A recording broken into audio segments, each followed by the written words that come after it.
This was one of the worst overall offensive performances I can remember outside of some of that COVID season ridiculousness. And here's the thing, we're really not used to this. Now, sure, Sean Payton didn't win every year. In 14, 15, and 16, the Saints were 7-9 each year. Those Saints teams weren't good, but they also weren't boring. The Saints scored 9 points Sunday. Between 14 and 16, that's 48 NFL games. Guess how many times the Saints scored more than 9 points? The answer is all 48. We've seen mediocre football before. We just haven't seen boring mediocre football. Let's start our 4 takeaways with this. Baker Mayfield was really good. His numbers Sunday were outstanding. A passer rating of 116. He's been reborn in Florida. Both the Saints and the Bucs needed new quarterbacks this offseason. The Saints paid Derek Carr $150 million over 4 years, while the Bucs paid Baker Mayfield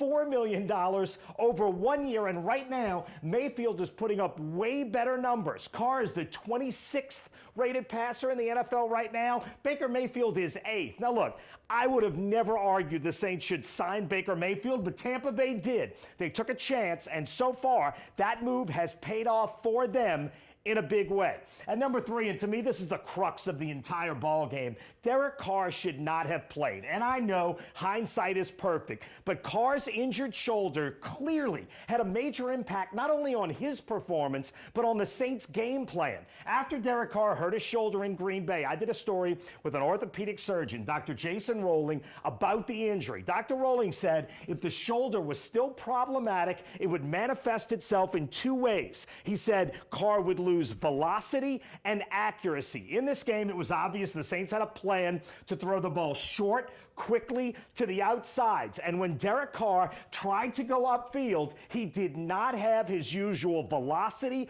or accuracy, and it didn't take long for the Bucs to figure that out. And once they did, the Saints offense had no real chance. Now, there's a lot of talk right now that the Saints should change play callers, and certainly anything that might wake up the offense is worth trying. But the problem Sunday, I think, was that the Saints quarterback could not really perform the functions of an NFL quarterback. Wanting to play through the injury is admirable, but in this case, it didn't help. And if the Saints don't trust Jameis Winston enough to play him when their starter is obviously hurt, then he shouldn't be on the team.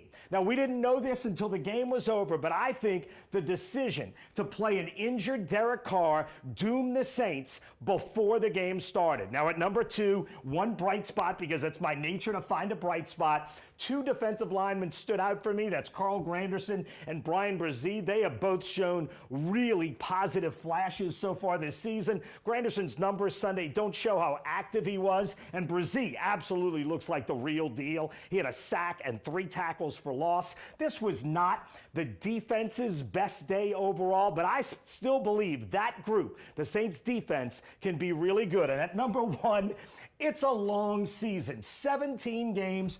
We are just 4 games in. The offensive trends are certainly disturbing. Right now, only 3 teams in the NFL have scored fewer points than the Saints. But I did think the offensive line played better on Sunday, and the Saints do have some offensive weapons. It's far too early to start giving up. But bottom line, after watching this terrible offensive effort, I hope next Sunday in Foxborough, if Derek Carr can't make every throw he normally makes when he's healthy, I hope he doesn't play until he can make those throws, because the Saints cannot win like this. And that is my 4 takeaways from the ugly loss to the Tampa Bay Bucs.